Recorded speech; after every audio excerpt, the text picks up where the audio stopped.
Let's be real. For my focus, literally for this month, or I guess for the first week of the year, is really to pay attention to my internal world or my internal state as I'm trading. I know you've noticed this when you're trading funded accounts, your internal state is all crazy and anxiety and all these other feelings that you probably don't really trade like if you're on demo. Compared to when you're on demo, you're probably calm and you execute with the best of your ability. The truth is that the external is neutral. The meaning you give to it is what causes us to act differently, and our nervous systems start acting differently, and that's just the truth of it. Our internal world is dictating how we trade, and that has been my focus all week, just making sure that I'm trading on my funded accounts exactly as I'm trading on paper. So taking all the meaning out of it and not really caring what the outcome is, as long as I follow my rules and I'm trading calmly. Welcome back to my YouTube channel. If this is the first time that you're tuning in, excuse me, my name is Lewis and I'm simply documenting my trading journey. Make sure you smack that like button, smack that subscribe button, share with a friend who is also on their trading journey, and let me know how your trading journey is going down in the comments. Make sure you join the Discord, which is down in the description, since it has been reformed, and I'll talk a lot more about that once we get into the Discord part of the video. But apart from that, yeah, I guess I don't want to make this video too long, but I just want to talk about the first week of the year. First and foremost, Happy New Year. I know that it's gonna be an amazing year. Did not start the way that I thought it would. Rest in peace to my very good friend Victor. The way it ended up happening is just extremely sad, and you did not deserve that, but you will always be here in spirit because legends never die. So rest in peace to you, Vic. Yeah, I just want to get straight into the sponsor of the video and then talk about the Discord and all the reform and everything that's happening this year before I actually start going over the trades. And as always, I always put the trades that I took on that day here on the side, so you'll see them pop up on either side. I don't know which way it is right now, probably on that side over there. But yeah, let's get into the sponsor of the video and let's get into the Discord, and then we'll start the video from there. As always, the sponsor of today's video is Tektronix PCs. If you're looking for the best quality PCs with the best parts in the market, make sure you go ahead and check them out and use that discount code LVFlip for 10% off. They have added a bunch of new stuff in here, but as you can see, hit shop now, and this is the Futures LVFlip setup. You could even pay in installments. As you can see, free shipping and all that. You can hit contact them and build your own PC. But everything that I have on my setup has came from this. I actually have this same case on my setup, as you can see, this case right here. But any problems that I have had, I've always contacted them and they have resolved it pretty quickly. So go ahead and check them out, and if you have any questions, let me know in the comments or in the Discord. Apart from that, let's head actually into the Discord right now. All right, now this is the Discord. As I said before, things have changed within the Discord. Now there's actual structure behind it, and the people who are actually active are the ones who are my #1 priority. I'm tired of freeloaders and people who just join Discord just so that they don't miss out on stuff and they're not active in it. So now how it works is when you join, everybody joins and everybody's in the free chat. Now you have to be active in the free chat. I promise you, I'm gonna respond and I'm gonna encourage other people to respond so that we can keep the conversations going. But when you're active in the free chat, you then get moved up into the active war room chat, which is these chats over here, as you can see. And then there is where the actual active members are and the people who are actually serious in my community. We're all in there and we're talking every single day. I'm not gonna show you that stuff because you have to earn your way in there. You can't pay your way in there. And obviously on top of that is then the premium Discord, which you can access if you go down here, join the war room, and you'll get access to all the lectures, as you can see right here. And I'm adding more stuff. You'll get access to all of this and the weekly calls. I am not doing one-on-ones at all. I'm focused on myself and the people in the Discord. Apart from that, everything you need to know is in here. If you're willing to learn, just know the rules. Make sure you read all the stuff up here with the mandatory read. It has everything in there explained, so make sure you pay attention to that. Apart from that, that's pretty much everything I have to say. Let's head into the video and talk about trading. All right, as you can already tell, we had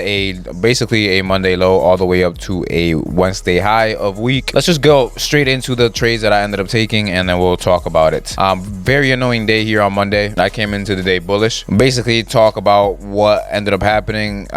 One thing I will say is that right before I start trading, I do basically a 10-minute 15-minute meditation, right, where I just sit quietly, sit straight up on my chair and just breathe, trying to clear my mind. And that has helped me a lot, along with actually having a focus for the actual session itself. And my focus has been my internal world, so that you can see here in my executions. I believe Monday I ended up taking a loss just because I moved to break even and they took me out and then came back up. So I was mostly first I was bearish, so that I believe I took a loss, and then the second trade I end up getting taken out, and then I didn't trade again, and I hopped in on paper and took this paper trade. Whatever trade I took or uploaded that day, it will pop up. If it was a loss, it was a loss. But I believe I was bearish at first, and then I switched to bullish once price showed me what it wanted to do too, but I wanted to see if we were going to flip this here, this fair value gap from 9 o'clock. That was the most important fair value gap to me. If we flip that, then we were most likely bearish, and I was obviously going to be targeting these lows down here, these relatively equal lows, and obviously the low from Friday. But I was extremely calm in that sense, where I was like, okay, if they are bearish, I'm going to watch. Then I saw that they weren't bearish and they weren't closing through that fair value gap, so I ended up taking a trade somewhere around here. Don't remember, I ended up getting caught up here with a short somewhere in here, and then I flip biases after news, and then I end up taking this trade here. And on paper, I think I took one loss and then one trade on paper. This was the trade that I took on paper, and then I took a loss in this area somewhere, right? But the idea was very, very simple, right? We had just dumped on Friday, creating this long leg, which we had to rebalance at some point. So I'm like, okay, then I have my standard deviations up here, and I'm looking to see if maybe once we hit the 2 we'll reverse, and that's exactly what ended up happening, as you can see. But at the same time, I was paying attention more so to what we were doing with that fair value gap. Once I noticed that fair value gap wasn't getting disrespected and it was supporting price, I was like, okay, I'm gonna wait, and once price shows me that it's gonna go up, I'm gonna take a long. And that's where I took the paper trade. It was simple. 10 o'clock happens, we inverse that fair value gap. There's another fair value gap here. I think it was on the 2 minute. I don't want to switch right now because I'm not in replay mode, but I think I could probably do it now.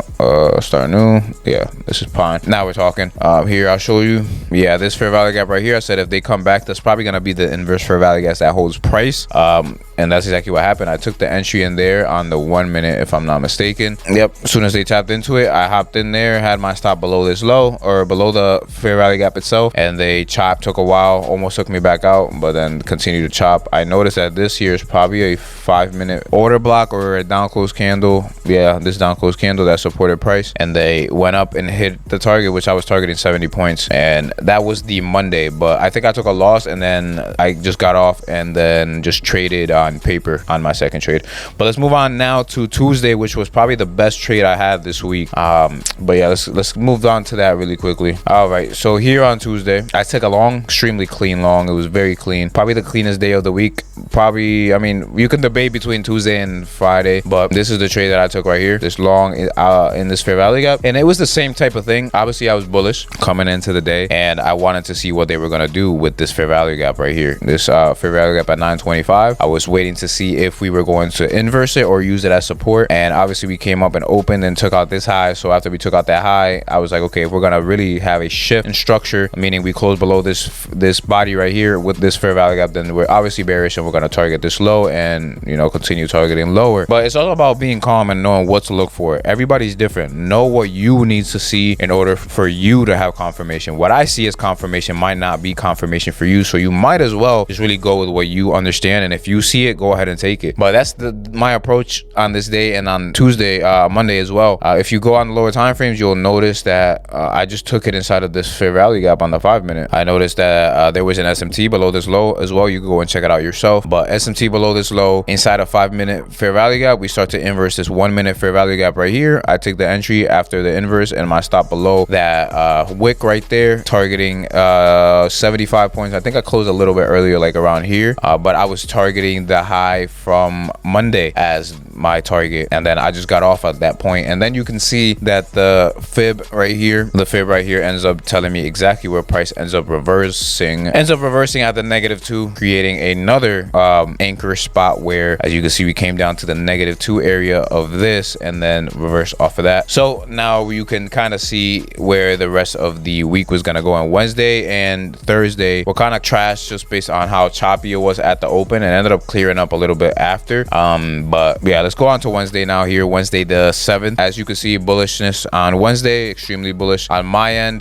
Here at 9:30 they opened and just bum rushed this high, which was my initial target, so I decided to wait. I noticed that they made a 15-minute fair value gap, so if they were gonna, you know, take out buy side liquidity and reverse with a Persian reverse type of setup, they would inverse this fair value gap, but they used it as resistance. And you can see, I'll show you the 1 minute on that so you can see the actual entry. One thing as well that I want to say is an entry is not a strategy. If you're thinking, oh, I know a entry, and you're treating it as if the entry is a strategy, you're cooked. That's all I want to say. But apart from that, this day was annoying because I got this entry and I moved to break even. They come back down, take me out at break even, and then they go up to my target. Take another trade in here, move to break even, or move my stop up a little bit, and then they come down, take me out. And those were my 2 executions for that day. But the idea was correct. It's just bad probability, and I should have just left my stop below the low. But yeah, same idea. You see there's SMTs down here. I was actually gonna take this entry, but it was so close into the open that I was like, I'm just gonna wait. They end up coming back into the fair value gap. I see that as my opportunity to get in. I have my own confirmations. I'm not gonna tell you what my confirmation was for my trade if you don't see the confirmation, but I see it. Doesn't mean that you're right. Doesn't mean that you're wrong. Doesn't mean that I'm right. Doesn't mean that I'm wrong. I just saw it and I took it. I entered there, stop below this low. Then once we got up here, I obviously moved to break even. They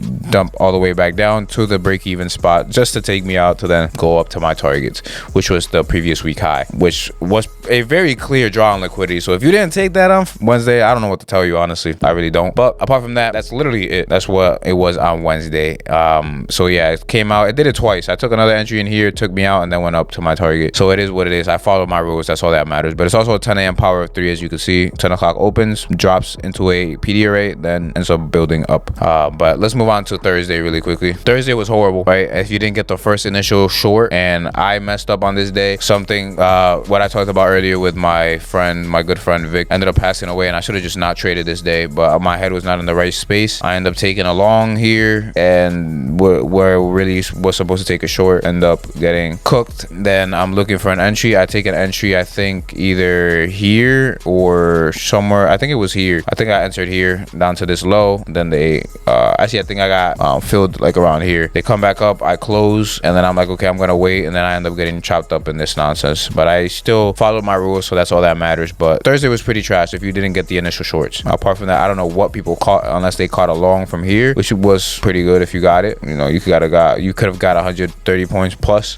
depending on where your entry is. But yeah, that's all I could see on Thursday, if I'm being honest. But yeah, down to the -2 area, so pretty nice. Now Friday, let's move on to the last day of the week, which was the most annoying day for me as well, because same thing happened. Actually, this is interesting. I'll talk about it. But I was mostly neutral on this day. Didn't have a bullish or bearish bias. But as you can see here, at the open, they come up and take out this high. Then CISD, as you can see, they close below these lows. So I'm like, okay, I'm looking for shorts. I then take a short, waiting to see them come back up into this right here for a continuation of shorts. I wanted to see them come back up into the CISD. They obviously came up above it, but what I was really paying attention to was this, right? They came up to OTE and this fair value gap right here. So I'm looking for an entry in there. It was just so not clean, and I mean, that kind of speaks for itself when it's not clean the way it was here on this day. As you can see right here, don't take a trade. So I didn't. I waited and I kept waiting, and I was waiting for some type of S&T or something like that. Didn't get it. Then they end up doing this, and I'm like, okay, now they're gonna head to the lows. And I took a short in this area somewhere here for my first trade, and ended up getting stopped out. So you can see, I think I was targeting this low, but they drop, come back up, stop me out, right? Then I just wait, and I keep waiting. Then I noticed that there's an SMT below Asia, and I'm more bullish on the higher time frame than bearish. So I decided to take this